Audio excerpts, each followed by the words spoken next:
En la neblina de la madrugada, 22 vehículos blindados rusos avanzaban silenciosamente por los campos de Chajov, pero no sabían que cada uno de sus movimientos estaba bajo la mira de Ucrania. Y en solo unos minutos, todo el convoy se convirtió en cenizas.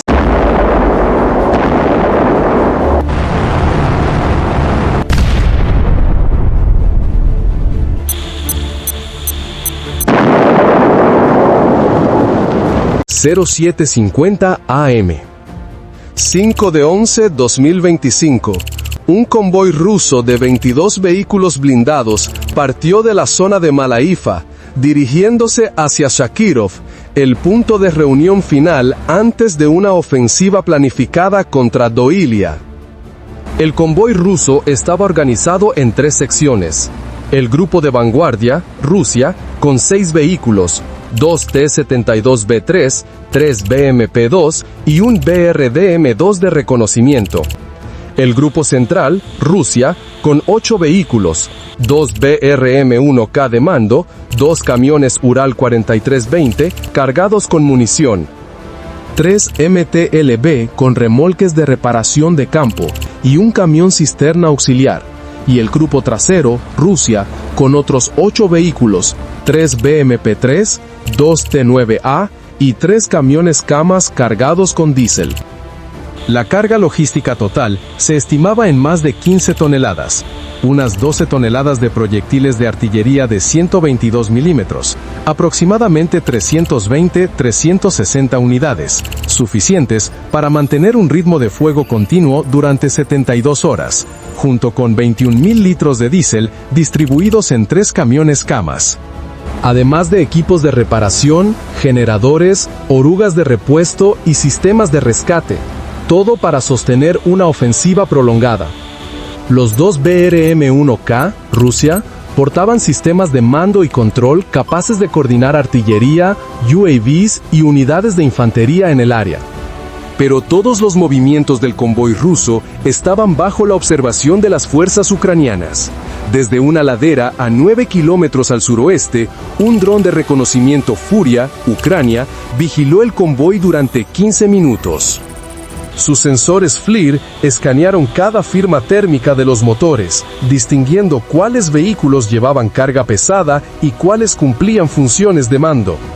Los datos de velocidad, orden de formación y puntos de referencia fueron codificados y enviados al Centro de Control Avanzado ucraniano. Un dron Mavic 3, Ucrania, volando a 120 metros de altura, inclinó su cámara para mantener un seguimiento cercano, aportando imágenes RGB y coordenadas GPS para fijar las distancias y el calor de los vehículos. El algoritmo de reconocimiento separó los BRM-1K, que brillaban por sus transmisiones constantes, de los camiones de combustible con rastros térmicos más largos. Todo quedaba claramente visible en la pantalla. Desde el lado ucraniano, ya se había preparado una emboscada de 3 capas. 1. Fuego de cobertura preciso con lanzacohetes múltiples. 2. Activación de minas dirigidas para romper la formación y provocar explosiones secundarias. 3. Despliegue de drones kamikaze FPV para eliminar los objetivos clave, mientras los equipos de reconocimiento terrestre entrarían después de la batalla para registrar la evidencia. Los zapadores y técnicos de la brigada Azov, Ucrania, habían colocado secretamente minas PTKM-1R y TM-62 a lo largo de rutas secundarias, configuradas para activarse con retardo y forzar reacciones dentro de la columna. Los drones kamikaze FPV ucranianos, con ojivas perforantes de 2,5-3,0 kilogramos, estaban ocultos en edificios abandonados al norte de Kharkov, listos para ser lanzados en el momento oportuno. El camino del convoy ruso, cubierto del radar por un bosque a un lado y con campo abierto al otro, fue identificado como un corredor perfecto para atraparlos. El convoy, moviéndose a unos 40 km por hora, en formación semimilitar y semilogística, salía del alcance de la defensa antiaérea fija, En 20-25 minutos estaría completamente expuesto en una zona baja de pasto entre bosques dispersos y arrozales sin puntos de observación. El reconocimiento ucraniano estudió meticulosamente la ruta, marcó huellas de orugas, zonas fangosas y lugares ideales para colocar las minas. Todas las coordenadas estaban listas. El tiempo era crucial. Si el convoy iba más rápido o más lento que el plan, la artillería fallaría el blanco o la emboscada pondría en riesgo a civiles. A las 8 el Furia reportó con precisión. El convoy giró hacia el cruce de Charkov. Un BMP-2 de vanguardia aceleró, seguido por dos T-72 separados por unos 35 metros. El BRM-1K, Rusia, entró justo en el punto marcado 3 días antes. En el centro de mando ucraniano, el comandante de la brigada Osov tecleó la orden codificada Go Alpha, Confirm BAT M270, Target GR6229, Fire 1. La orden fue descifrada, todo el sistema pasó a modo de ataque. Los lanzacohetes M270, Ucrania, abrieron fuego desde posiciones al otro lado de Novopil. Una lluvia de proyectiles M30A1 GMLRS programados para detonar en el aire cubrió el corredor del convoy. A los 23 segundos de la orden, las explosiones sincronizadas a 20-30 metros de altura golpearon al grupo de vanguardia. Un BMP-2, Rusia, fue alcanzado, la torreta destruida, la cámara de munición ardiendo, la tripulación saltó fuera. Un BMP-3, Rusia, perdió sus orugas y volcó. Un T-72B3, Rusia, fue dañado por fragmentos y quedó inmovilizado. El otro T-72B3 quedó aturdido y se detuvo para revisión. En menos de 40 segundos desde el primer disparo, la formación se derrumbó. Los vehículos traseros se dispersaron por los campos, las comunicaciones se saturaron y quedaron cortadas.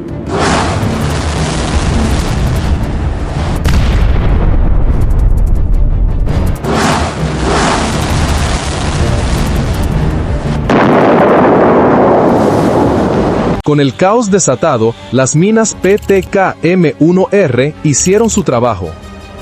Un Ural 4320 cargado con munición, Rusia, pisó una mina. El eje trasero voló. Toneladas de proyectiles 122 milímetros detonaron en reacción secundaria, generando una llamarada de casi 10 metros de altura y una onda expansiva inversa. Fragmentos salieron disparados. Un BRM-1K, Rusia, detrás recibió un impacto directo en su antena de radio. El puesto de mando quedó inutilizado, el vehículo se desvió al campo y quedó atascado. El segundo Ural quedó cegado por el polvo y los restos. Un MTLB con remolque de reparación intentó esquivar pero se hundió en el barro. Los vehículos restantes se desviaron hacia rutas laterales que sus oficiales creían seguras, pero esas rutas estaban minadas con TM-62 y PTKM-1R por Ucrania.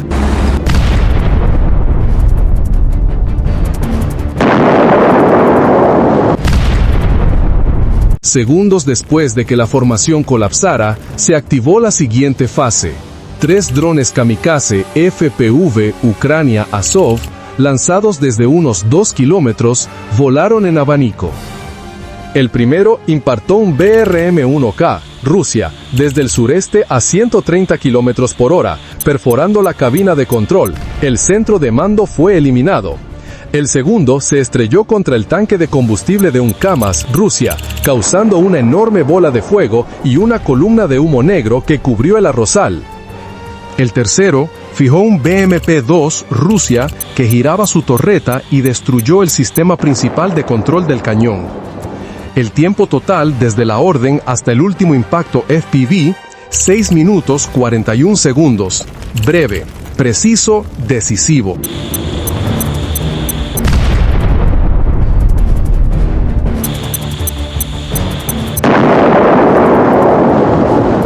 No se registró fuego de respuesta significativo, tampoco llegaron refuerzos.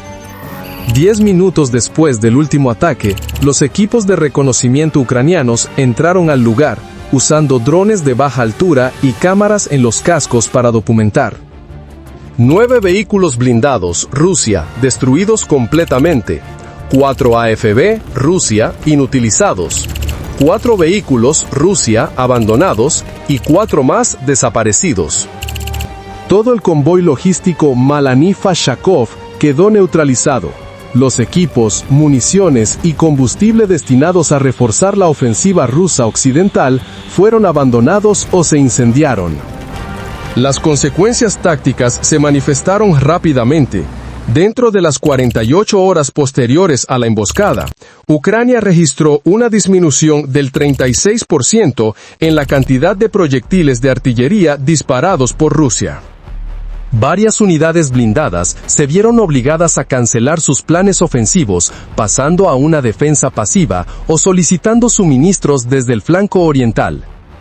En el aspecto logístico, Moscú se vio forzado a reaccionar. La ruta de Malanka fue marcada como una zona de alto riesgo, y los convoyes posteriores tuvieron que desviar su recorrido a través de Novadonki y corredores secundarios, aumentando el tiempo de transporte de 2 a 6 horas. Se prohibió el desplazamiento en grandes grupos. Los convoyes fueron divididos en secciones de 4 a 5 vehículos, reduciendo el riesgo de destrucción total, pero incrementando los embotellamientos y reduciendo la capacidad de suministro. Se reforzó la escolta con sistemas ZSU-23, TORM-2 y más equipos de guerra electrónica, lo que significó menos vehículos de combate directos en el frente. Cada misión de abastecimiento ahora requería despeje de minas, un equipo de escolta mayor y más tiempo de ejecución, elevando drásticamente los costos y riesgos operativos. En la guerra moderna, cuando el ritmo ofensivo se corta y los costos aumentan sin lograr avances, eso es una señal de derrota, aunque en los informes aún no aparezca como tal. Las unidades de reconocimiento de Azov se acercaron entre sí, con el sudor mezclado con el barro, y sus ojos aún fijos en las columnas de humo que se elevaban a lo lejos. Nadie habló durante los primeros segundos, solo el sonido del viento y el zumbido de los drones apagándose en el aire. Entonces, el teniente Danilo Kravets, comandante de la emboscada, se quitó el casco, exhaló profundamente y sonrió. Apretó la mano de su compañero y dijo: «Lo logramos». Un grito se escapó, y luego todo el pelotón estalló en júbilo. Se abrazaron unos a otros, algunos cayeron de rodillas llorando en silencio, otros levantaron la vista al cielo y gritaron: «Slava Ukraini, Heroyam Slava». Esos abrazos ya no eran un ritual de victoria, sino una liberación tras horas de tensión, después de los segundos eternos esperando el fuego de artillería. Los drones Furia y Mavic fueron bajados y limpiados del polvo, como compañeros que regresaban de la batalla. En la tienda de mando de campaña, los jóvenes oficiales clavaron una bandera azul y amarilla sobre el mapa de operaciones todavía cubierto de humo.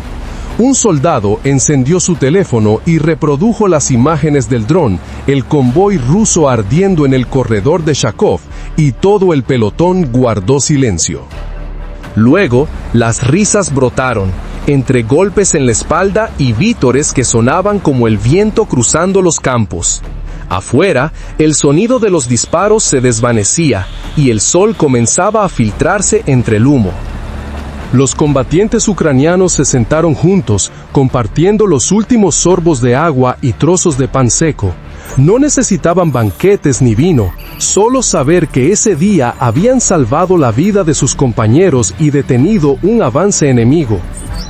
Un joven soldado miró hacia el oeste, hacia las tierras tranquilas de su hogar, y murmuró: «Por aquellos que amamos, por Ucrania, esta es la victoria de todos». Esa noche, cuando el informe llegó a Kiev, el parte oficial decía simplemente: «Operación Dorilia, completada. 22 vehículos enemigos neutralizados. Ninguna baja. Moral de combate, muy alta».